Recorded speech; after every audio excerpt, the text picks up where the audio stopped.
A shunt generator delivers 195 ampere at a terminal voltage of 250 volt. The armature resistance and shunt field resistance are 0.02 ohm and 50 ohm respectively. The iron and friction losses equal 950 watt. What is the electrical efficiency of generator if total copper loss is given?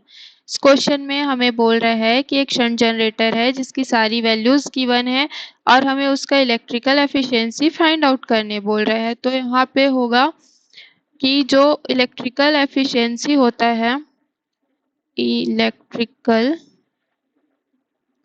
Efficiency जो होता है वो होता है generator का जो output है या आउटपुट पावर बोल सकते हैं, generator output power divided bye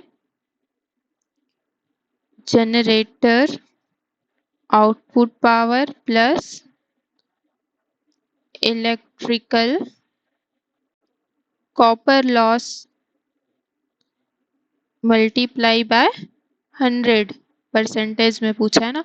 तो जनरेटर का जो आउटपुट वोल्टेज है वो कैसे निकलेगा, वो निकलेगा हमें जो IL दिया है, लोड का करंट हमें गिवन है 195 एम्पियर एंड V दिया है हमें टर्मिनल वोल्टेज 250 वोल्ट। तो यहाँ से आउटपुट का जो पावर निकालना चाहें तो ये हमारा निकल जाएगा 250 into 195 which is equals to 48750 watt।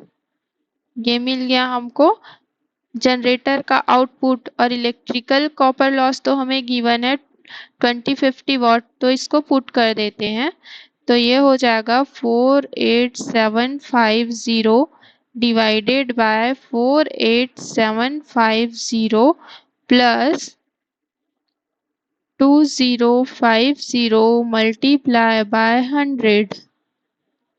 इसको सॉल्व करने से हमें एफिशिएंसी मिलेगी 96%।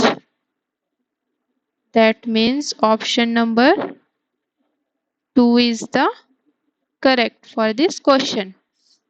यहाँ पे भी हमें सिर्फ पावर फ्लो डायग्राम को ही ध्यान में रखना है कि पावर फ्लो डायग्राम क्या होता है।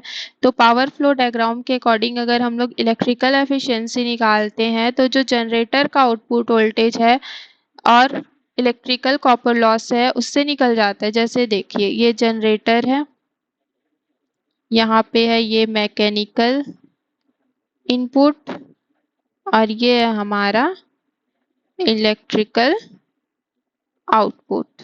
ठीक है, यहाँ पे हमारा मैकेनिकल